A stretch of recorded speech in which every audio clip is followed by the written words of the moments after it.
이승만 TV 시청자 여러분 안녕하십니까? 혁명가 이승만의 일생 제24강입니다. 제목은 1953년 그해 여름은 뜨거웠다 입니다. 1953년 여름 8월에 미국과 한국 간에 상호방위 협정이 성립했습니다. 한미동맹이 성립한 것이죠. 이 한미동맹을 성립시키기 위한 이승만의 노력, 미국과의 협상, 그것으로 인해서 참으로 뜨거웠던 한여름이었다. 이승만의 혁명가 인생 전 시기에 있어서 가장 치열했던 투쟁의 시기였다. 그런 뜻으로 이해하시면 되겠습니다. 6.25 전쟁이 왜 일어났고 어떻게 그 전쟁의 과정이 진행되었고 하는 그런 문제는 다 잘 알려진 이야기이기 때문에 여기서는 생략을 하겠습니다. 어쨌든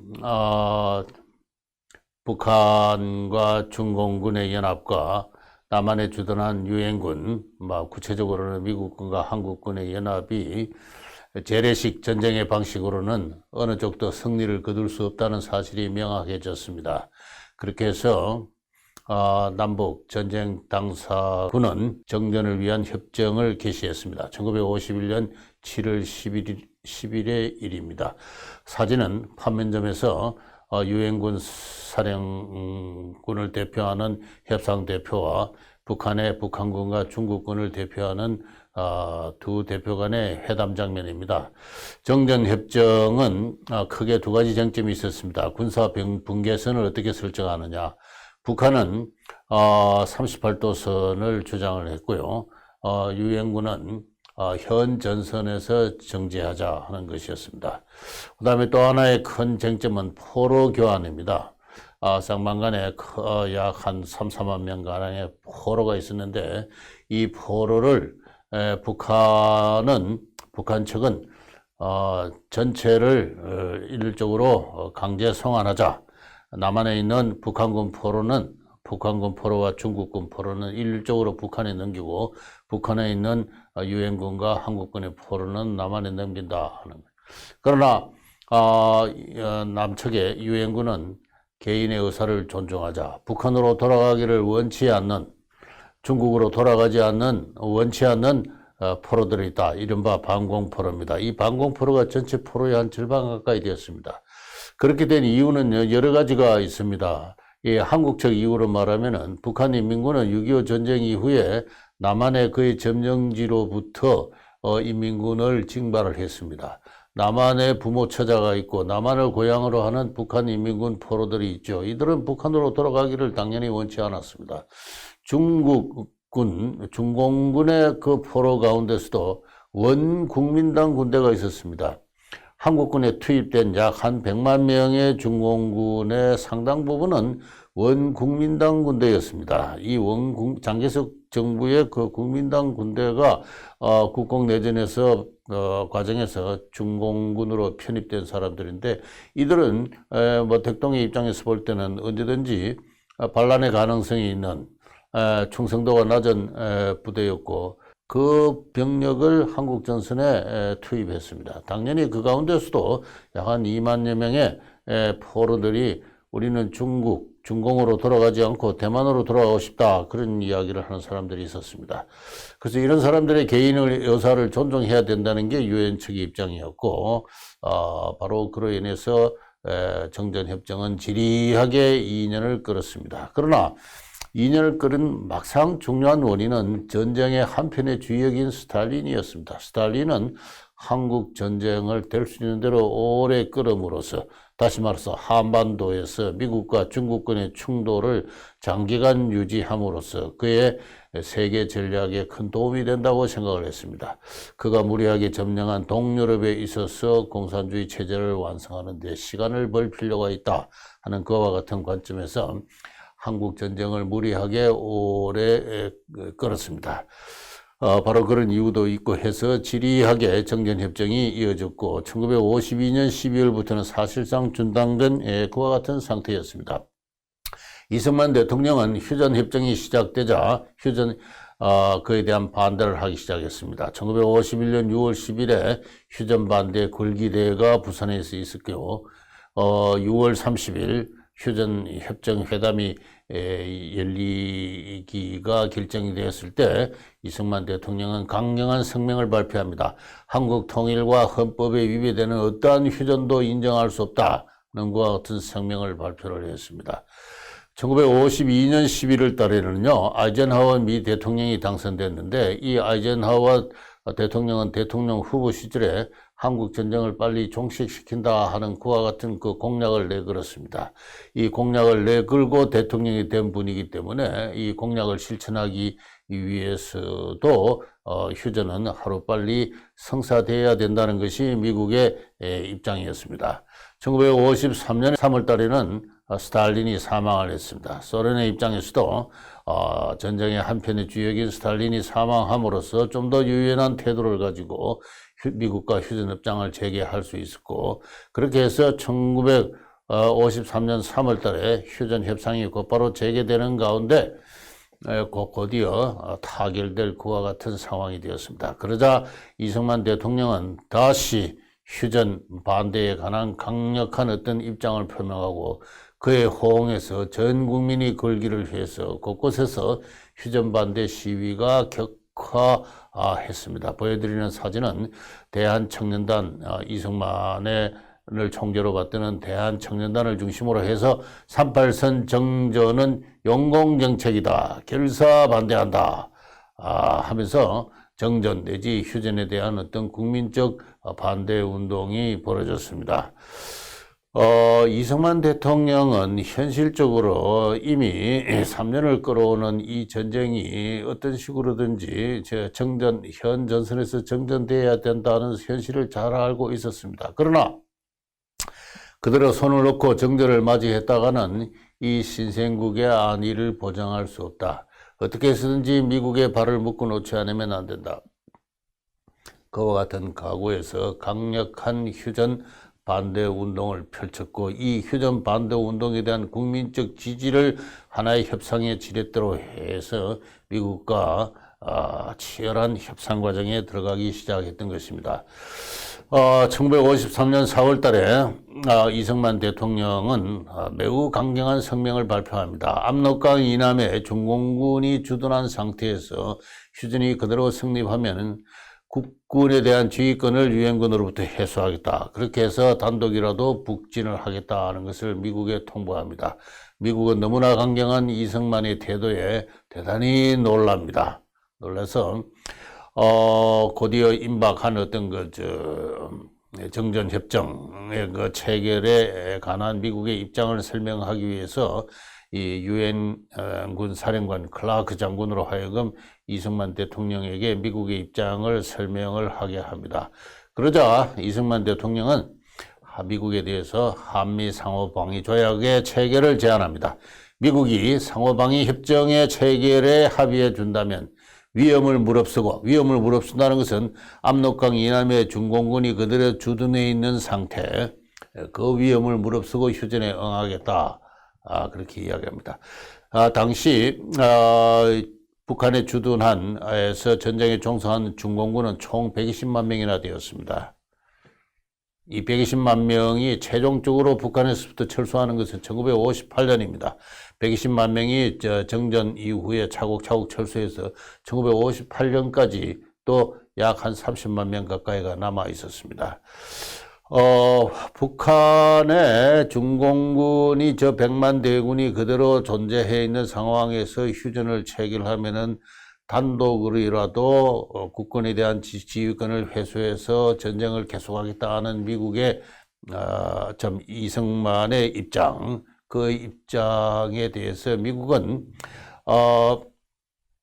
그것을 달래기 위해서 클라크 장군을 보냈을 때 이승만은 한미 상호방위 조약을 체결을 요구를 합니다.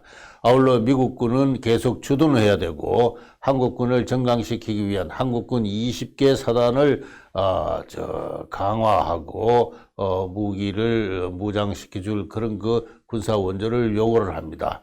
그리고 미국이 이에 대해서 불응하면은 한국은 고유의 자결권을 행사하겠다 하는 그와 같은 입장을 표명을 하고 이 입장을 5월 6일 날 아이젠하워 대통령에게 편지로 보냅니다.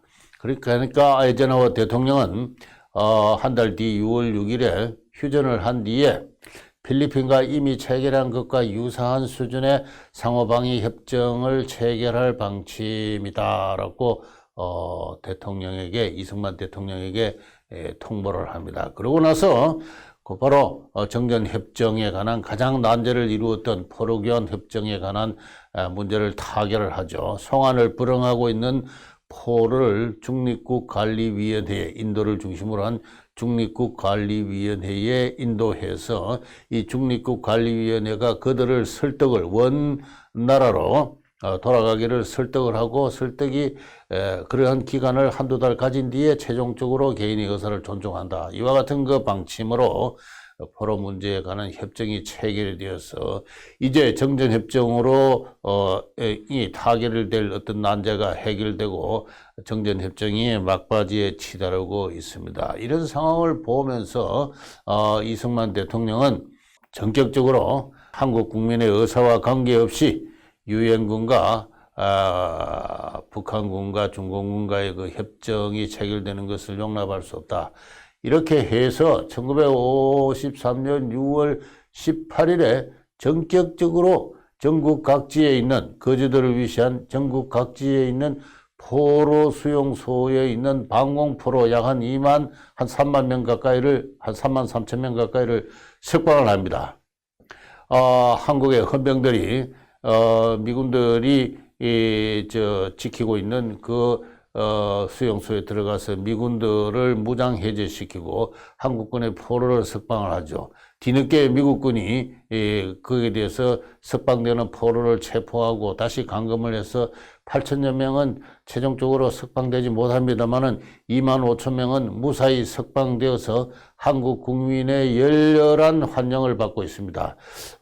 이 사진은요, 왼쪽 사진은 석방된 방공포로들이 이승만 대통령의 사진을 들고 행진을 하는 모습이고, 이 오른쪽 사진은 석방된 방공포로들이 열차편으로 기항을 그들의 연고지를 찾아갈 때 태극기를 들고 적극 황련하는 한국 국민들의 그와 같은 모습입니다. 이 방공포로의 석방이 얼마나 미국과 유엔 군에게 큰 충격을 주었는지는 상상을 하고 남는 바가 있습니다. 다시 원 슬라이드로 조금 위로 거슬러 올라가게 되면요, 이승만의 한미 상호방위 조약에 대해서 미국의 아이젠하워 대통령은 휴전 이후에 체결할 용의가 있다고 대답을 했는데, 이승만 대통령은 거기에 대해서 6월 17일에 6월 6일자 아이젠하워 대통령의 편지에 대해서 다음과 같이 역사적 사실은 미국의 책임을 추궁을 합니다. 1882년 조미조약에서 양국이 영원한 평화를 위해서 상호 우위를 다진다, 상호 한 나라가 어려움에 처할 때는 그 선의의 거중을 든다는 조약이 있었지만 미국이 이를 파기했다. 1904년에 가스라 테프타 밀약을 통해서 한국을 일본에 넘겼다. 이 미국은 약속을 위반했다.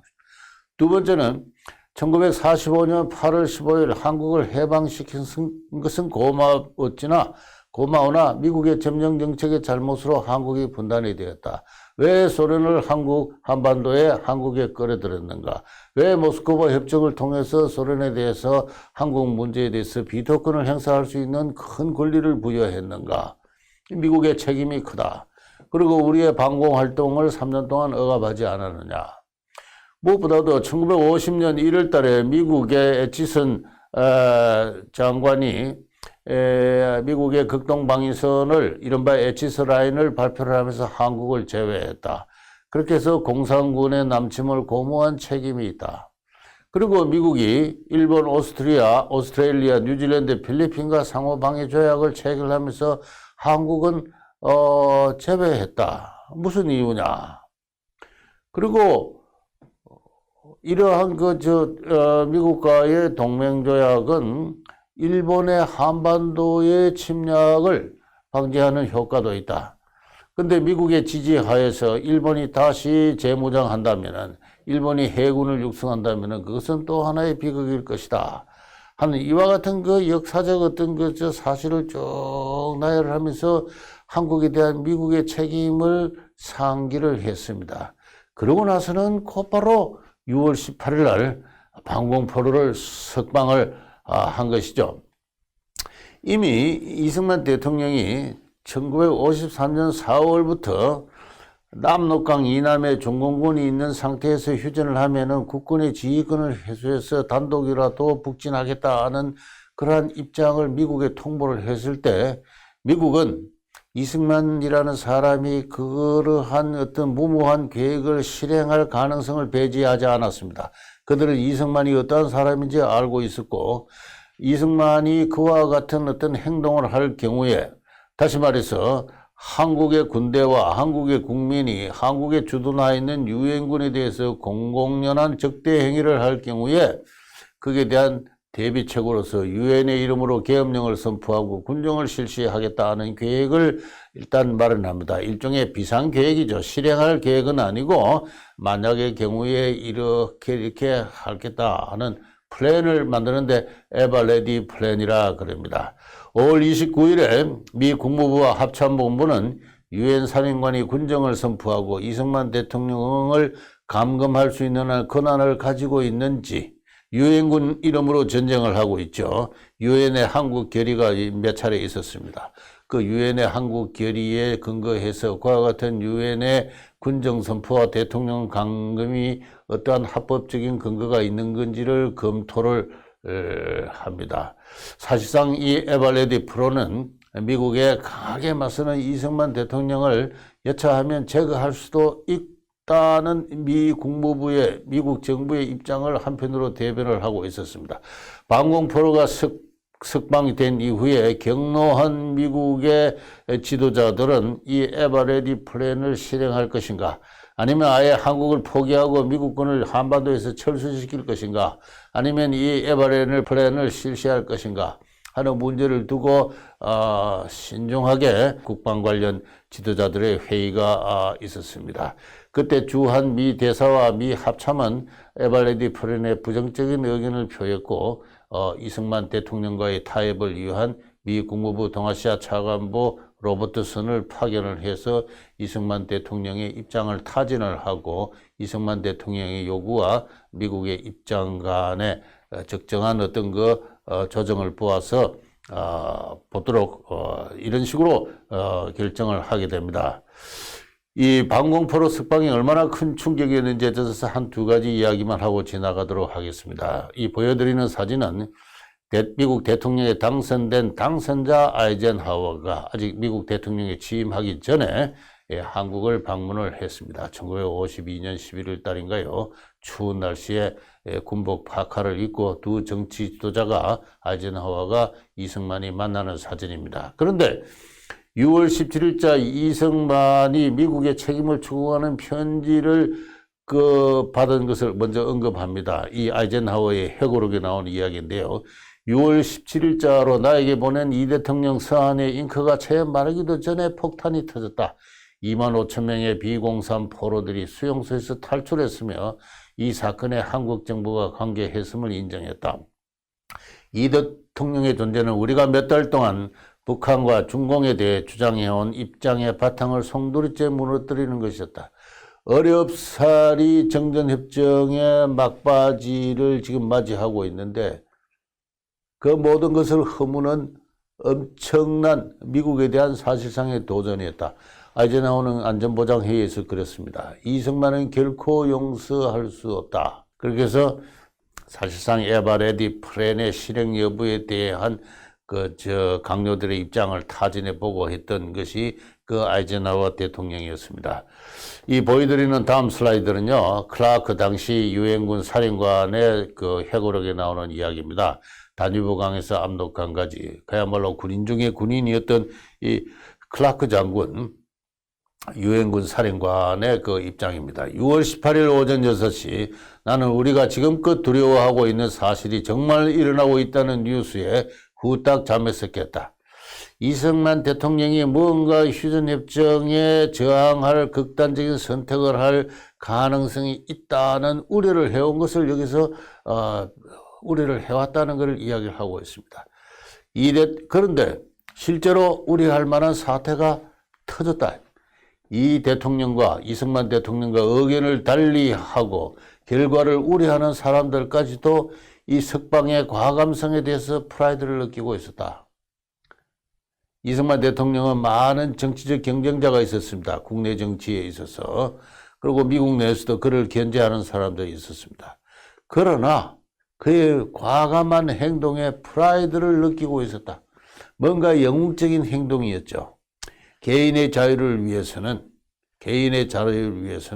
국가가 어떠한 짓도 할 수 있다는 것을 세계 사람들에게 보여진 하나의 결단이었고, 그것이 대단히 과감한 것이었던 만큼 모든 사람은 그 용기로부터 설령 이승만의 반대자들까지도 어떤 프라이드를 느끼는 매우 재미있는 훌륭한 어떤 문학적인 표현이라고 생각을 합니다. 이 클라크 장군은 제2차 대전 때 유럽 전선에서 큰 공을 세운 사람이죠. 그리고 전쟁 이후 유럽에서 소련군과의 협상을 직접 경험해 본 사람이기도 했고, 무엇보다도 공산주의에 대해서 큰 정오를 갖고 있었던 그와 같은 사람입니다. 이 사람이 미국에 저항하는 이승만에 대해서 결코 이승만을 동조를 할 수는 없었지만, 그 결과가 무모한 어떤 포로 석방이 어떠한 결과를 가져올지, 정전협정이 깨지지 않을지 우려를 합니다만, 그러나 이승만의 선택 그 자체에 대해서는 마음 한구석에 그 과감한 인간 자유에 대한 과감한 도전에 대해서는, 과감한 지지와 선택에 대해서는 그 자신도 묘하게 프라이드를 느꼈다 하는 그와 같은 이야기가 되겠습니다.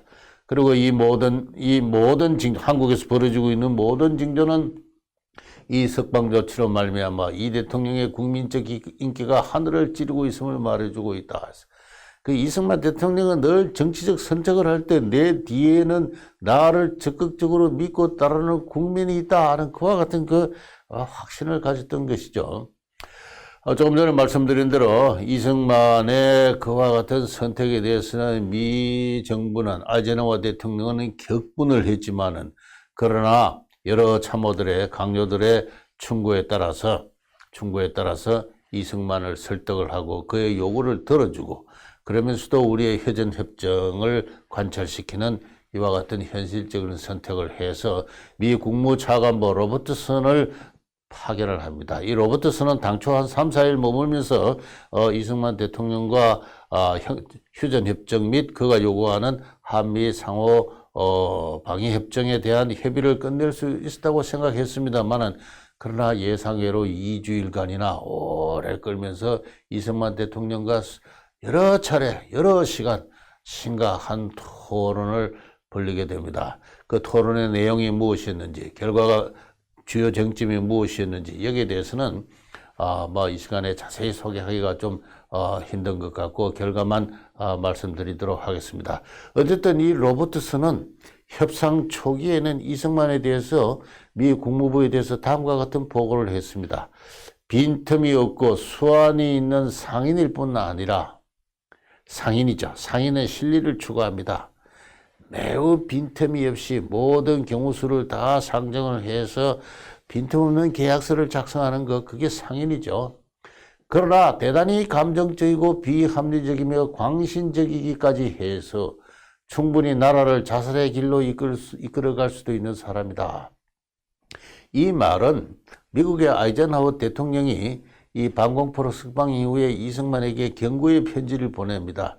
당신의 무모한 행동은 한국과 미국 간의 우위를 손상시키고 분열을 초래해서 결국은 미국은 한국의 안전보장을 철회할 수도 있습니다. 한국의 장래는 암담해질 것입니다. 이와 같은 그 강력한 경고의 메시지를 보냈을 때 이승만 대통령은 그 편지를 외무부 장관으로 보고 크게 낭독하게 한 다음에 자살도 우리의 권리다라고 주장을 합니다. 북한의 중공군을 대규모 주둔시켜 놓은 상태에서 휴전을 하는 것은 우리를 보고 죽으라는 이야기다. 어차피 죽을 바에야 국군에 대한 지휘권을 회복해서 우리의 힘으로 전쟁을 수행하겠다. 그건 우리의 특권이다. 이런 이야기를 했어요. 근데 이 로버트슨은 그 사람의 이야기가 그럴 가능성이 전혀 없는 허황된 이야기는 아닙니다. 매우 무모하고 광신적이다. 그러니까 뭔가 대단히 확신에 가득 찬 종교적인 확집의 인물이다. 이런 이야기입니다. 그런데 이 로버트슨은 한 2주간 이승만과의 협상을 한 다음에 협상을 타결한 뒤에 그 종국에서 이승만에 대해서 다음과 같은 이야기를 합니다. 이 대통령은 전 국민을 분발시켜 공산주의와 싸우도록 만들었습니다.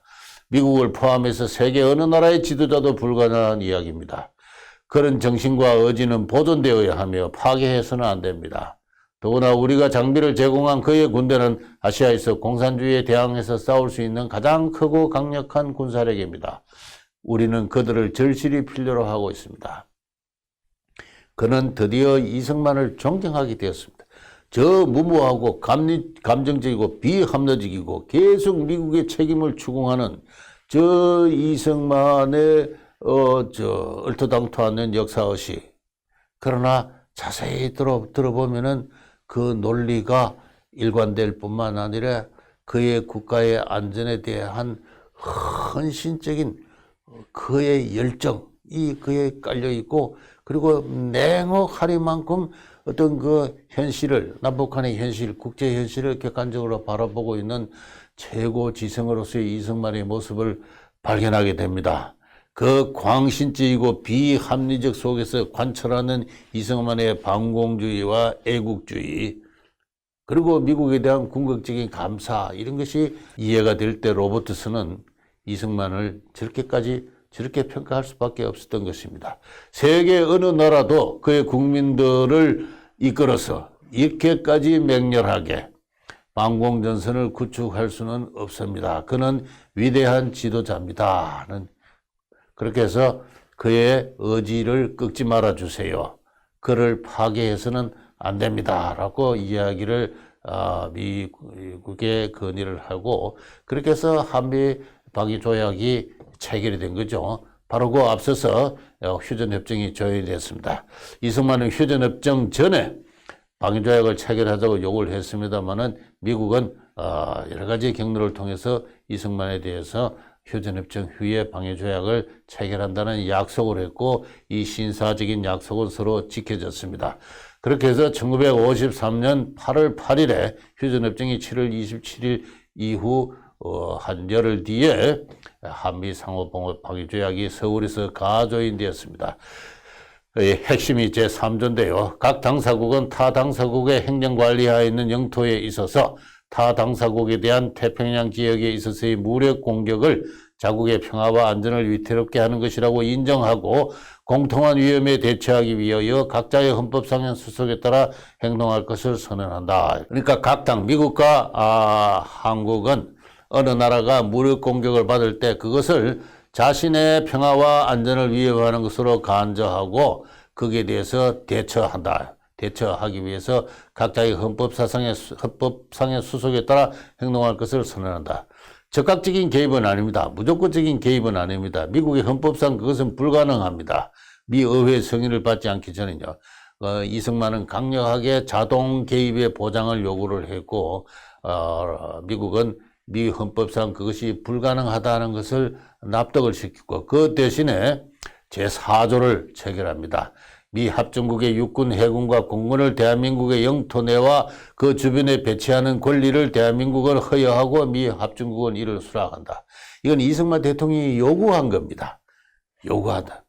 북한에 중공군이 있지 않느냐? 남한에도 미국군이 남아라. 그렇게 해서 남게 된 미국군이 지금까지도 있습니다. 근데 이 미국군이 서울과 38선, 휴전선 그 사이에 배치됨으로써 휴전선을 뚫고 내려오는 공산군은 미국과 자동으로 충돌할 수밖에 없고, 그럴 경우에는 미 의회 승인도 없이 미국은 자동으로 전쟁에 개입하게 됩니다. 정치학자들은 이를 가지고 자동 개입을 위한 인계철선이라 그러는데요. 이 한국의 수도와 휴전선 사이에 미국은 인계철선을 쳐줌으로써 자동 개입의 실질적인 효과를 보게 되었습니다. 이 조약이 지난 70년간의 대한민국을 지켜왔다 이렇게 이야기를 할 수 있고, 나아가서 동북아 지역 전체에 있어서 평화를 도모해 왔다고 하겠습니다.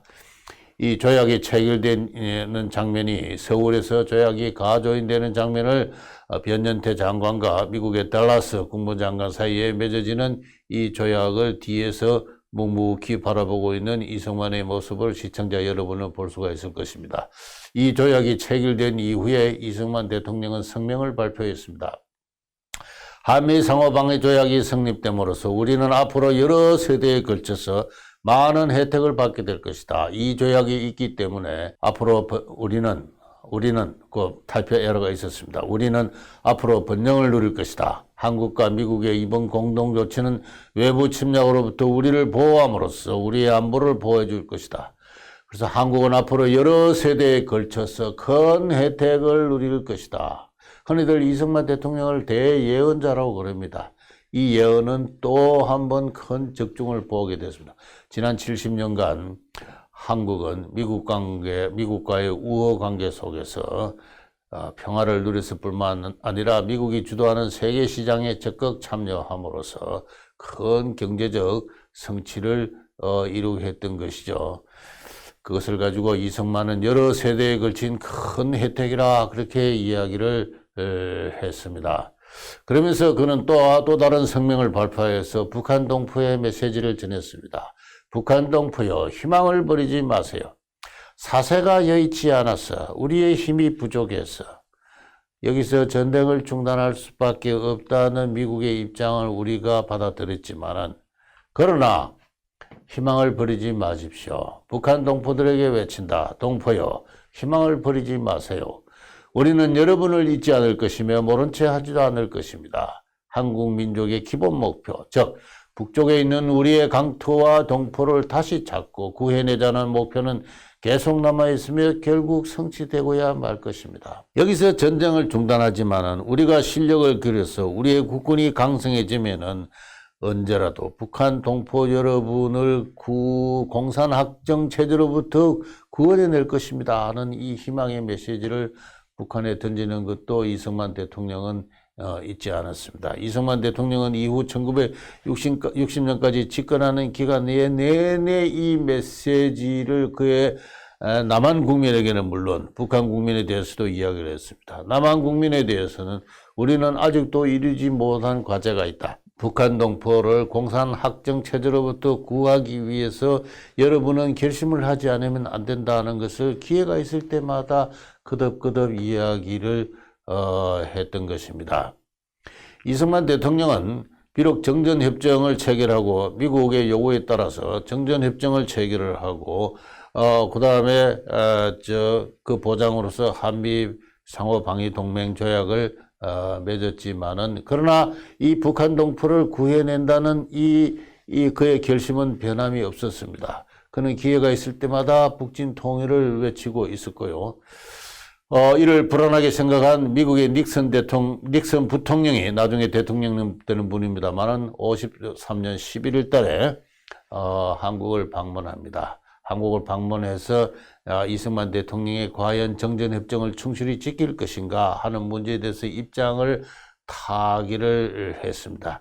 미국은 끝내 이승만이 어떤 돌발적인 선택할 가능성을 두렵게 생각을 하고 있었던 것이죠. 그래서 이승만 대통령은 다음과 같은 이야기를 합니다. 한국의 단독 행동과 관련된 나의 모든 말들은 미국을 사실상 도와주는 것이었다. 미국이 이승만을 마음대로 조정하고 있다고 생각하는 순간 미국은 미국이 가진 가장 효과적인 협상 수단을 잃게 될 것이며 나아가 우리 모두의 희망을 잃게 될 것이다. 내가 어떤 행동을 취할 것인가에 대해 모른다는 두려움이 공산주의자들에게는 항구적인 견제가 된다.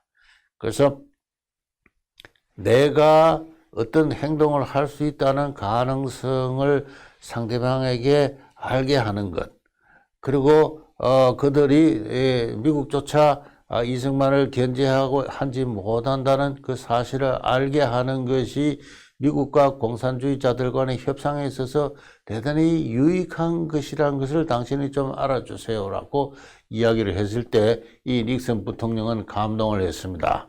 나는 이승만의 용기와 뛰어난 지성의 감명을 받고 한국을 떠났다. 나도 역시 공산주의자들과의 협상에서 예측 불가능한 것의 중요성을 강조한 이승만의 통찰력을 스테스가 배웠으며 이 노 정치가 얼마나 지혜로웠는지를 인정하게 되었다. 미국의 엘리트 정치인이 나중에 대통령이 되는 이 닉슨 대통령이 공산주의자들과 협상의 가능성이 있어서 예측 불가능성을 주요한 어떤 협상의 수단으로 삼았던 이승만 대통령의 지혜로부터 큰 감명을 받았다는 그런 이야기입니다. 이와 같은 정치가가 우리 역사에 있어서 그 뒤에 지금까지 있어 본 적은 없습니다. 마지막으로 이승만 대통령의 입장에서 이 한미동맹의 성취는 그가 젊었을 때부터 생각했던, 그가 젊었을 때부터 하나님으로 부여받았다고 스스로 믿었던 역사적 소명을 완수하는 과정이었다, 그렇게 볼 수 있습니다. 이 보여드리는 사진은 1882년에 미국 신문에 난 조선 왕조와 미국이 수호 통상조규를 맺는 그 장면입니다.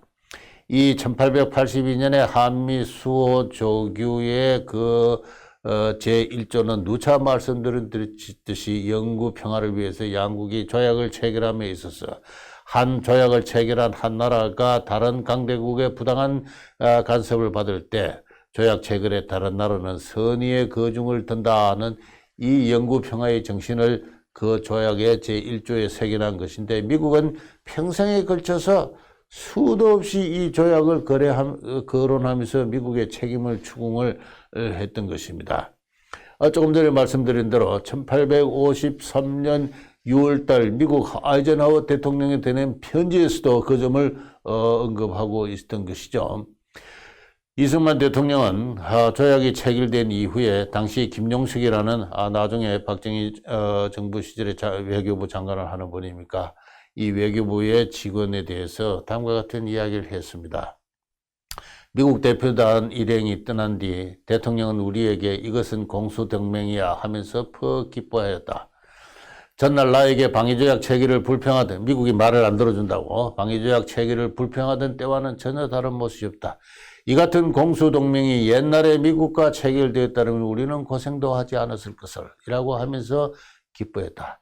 다시 말해서 이승만 대통령은 1882년부터의 역사, 82년부터 53년까지니까 무려 한 70년의 역사, 한국인의 역사를 머리에 두고 그 한국인의 역사, 그 70년간의 역사에서 사실상 주역으로 살아온 사람이 1885년에 이루어진 그 조약의 실질적인 완성을 1953년 미국과의 상호방위 동맹 조약으로서 체결을 함으로써 그의 역사적 소명을 다했다고. 다시 말해서 한국을 미국이 주도하는 세계 자유인의 국제연합, 세계 자유인의 가족에 편입시켰다는 사실, 그 사실을 이룸에 대해서 커다란 어떤 그 성취감과 기쁨을 맛보았다 하는 것입니다. 이 김용석의 이와 같은 회고록은 이승만의 머릿속에는 끊임없이 그가 1895년 계몽운동을 시작할 때부터 이후 30년에 걸친 어떤 독립운동 과정에서, 이후 건국투쟁 과정에서, 이후 나라 만들기 과정에서 일이관지 그가 추구한 것이 바로 개인의 자유, 그 자유를 융성하는 세계 자유국제연합 노선으로의 참가 였음을 이 대목에서 다시 한번 뚜렷하게 확인해 볼 수가 있는 것입니다. 이승만의 한미 상호방위 동맹은 지금까지 지난 70년간 한국의 인들에게 두 세대에 걸쳐서 많은 혜택을 주었습니다. 그게 이승만의 예언이었고, 그 예언을 이룬 그 예언자 이승만이 그 동맹을 어떠한 어떤 그 헌신과 미국에서 제거될지도 모르는 위험을 감수하면서까지 이루어냈던가, 그것이 오늘 강의의 내용이었습니다. 여기서 마치도록 하겠습니다. 감사합니다.